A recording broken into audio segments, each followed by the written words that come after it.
Saya mau cerita. Ada dua orang sahabat yang tinggal di sebuah desa kecil di Italia. Sebut saja nama mereka adalah Pablo dan Bruno. Mereka adalah anak muda yang memiliki impian yang tinggi. Mereka sering berkhayal bagaimana kalau suatu hari nanti mereka menjadi orang terkaya di desanya. Keduanya merupakan orang yang sangat ambisius. Yang mereka perlukan adalah sebuah kesempatan. Pada suatu hari, kesempatan itu pun datang. Kepala desa memutuskan untuk mempekerjakan kedua anak ini untuk membawa air dari sungai ke sebuah penampungan air di tengah desa. Keduanya masing-masing membawa 2 buah ember dan segera menuju ke sungai. Menjelang sore, keduanya telah mengisi penampungan air sampai penuh. Kepala desa menggaji mereka masing-masing berdasarkan jumlah ember air yang mereka bawa. Wow, Pablo dan Bruno senang sekali. Ini berarti impian mereka akan segera terkabul. Mereka sulit percaya jika mereka bisa mendapatkan rezeki sebanyak ini. Mereka bekerja lebih keras lagi setiap hari agar bisa mengangkut air lebih banyak. Namun, Pablo mulai merasakan ketidaknyamanan. Ia tidak yakin pekerjaan ini bakal buat impiannya terwujud. Punggungnya nyeri dan kedua telapak tangannya lecet-lecet.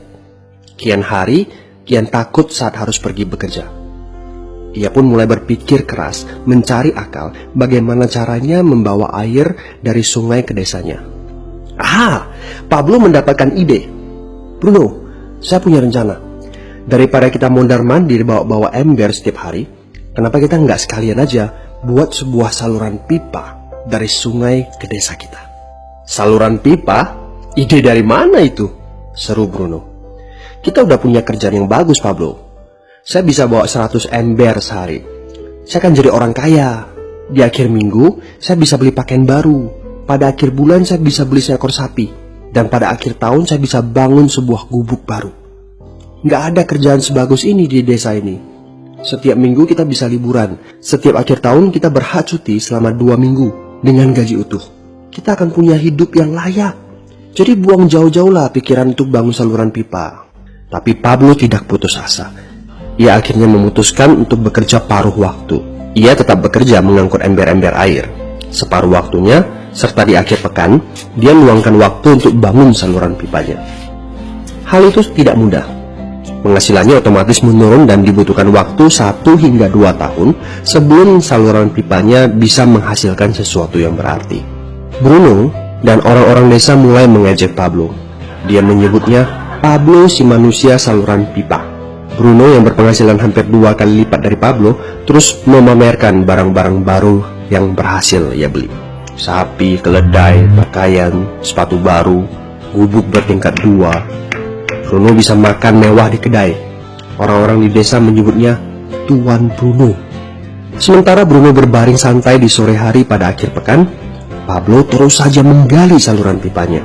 Pada bulan-bulan pertama, Pablo memang tidak bisa menunjukkan hasil dari usahanya. Pekerjaannya memang sangat berat, bahkan lebih berat daripada kerjaan Bruno. Karena Pablo juga harus bekerja pada malam hari. Demikian pula di akhir minggu.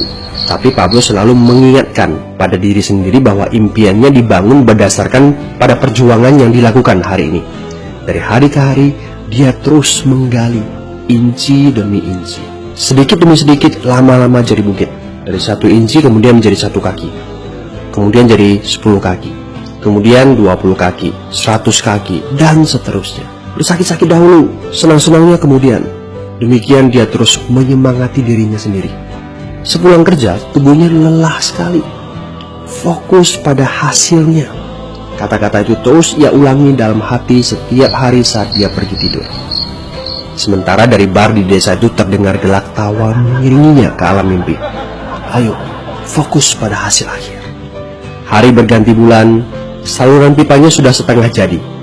Saat beristirahat, Pablo melihat dari jauh sahabatnya Bruno yang terus saja mengangkut ember-ember. Bahu Bruno tampak semakin lama semakin membungkuk. Dia menyeringai kesakitan. Langkahnya semakin lamban akibat kerja keras setiap hari. Dia semakin jarang bersantai-santai di tempat tidur gantungnya. Dia lebih sering terlihat di bar, duduk dengan wajah letih dan murung. Saat pengunjung bar melihat Bruno, mereka saling berbisik.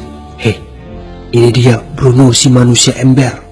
Dia lebih suka duduk sendiri di sudut yang gelap ditemani botol-botol kosong di sekelilingnya. Akhirnya, Saat bahagia Pablo pun tiba.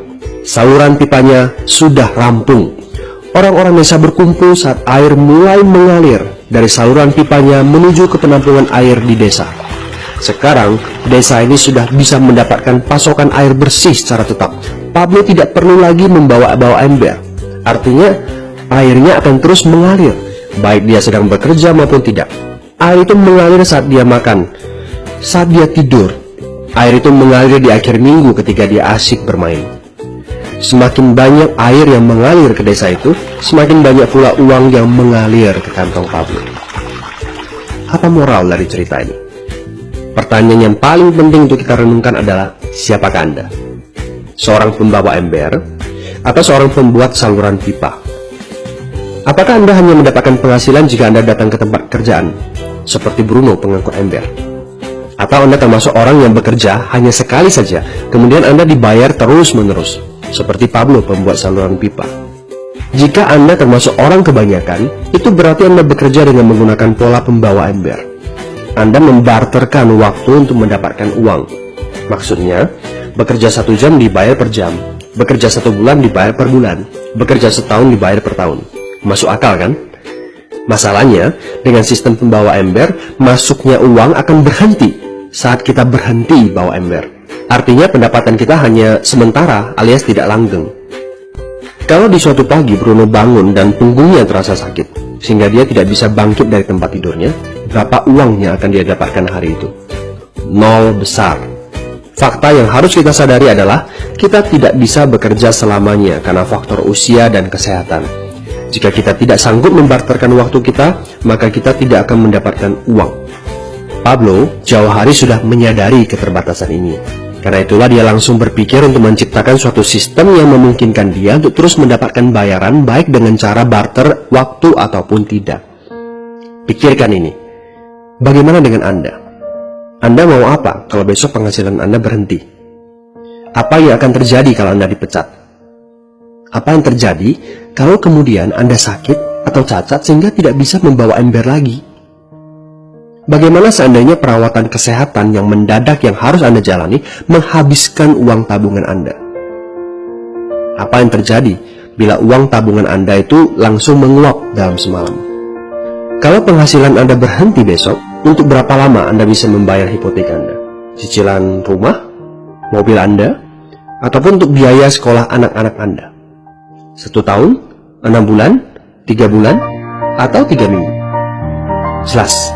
Apakah Anda bekerja sebagai penyapu jalan, bekerja di kantor, punya jabatan tinggi, atau memiliki toko, seorang profesional di bidang tertentu, tetap saja Anda membarterkan antara satuan waktu dengan satuan uang. Apakah dengan cara demikian Anda akan aman? Satu-satunya jalan untuk menciptakan keamanan yang sesungguhnya adalah seperti yang dilakukan oleh Pablo, yaitu membangun saluran pipa saat Anda masih bekerja sebagai pembawa ember. Dengan membangun sebuah saluran pipa, Anda cukup mengerjakan pekerjaan sekali saja, capeknya sekali saja, tetapi Anda akan dibayar terus-menerus. Saluran pipa ini akan memberikan Anda penghasilan walaupun Anda sedang tidur ataupun Anda sedang main. Penghasilan ini juga akan terus Anda peroleh setelah Anda pensiun, pada saat Anda sedang sakit ataupun cacat sehingga tidak bisa bekerja, dan juga dalam situasi darurat. Inilah yang disebut sebagai penghasilan pasif. Anda tahu, saat ini kami sedang membangun saluran pipa yang akan memberikan penghasilan pasif. Mau tahu caranya?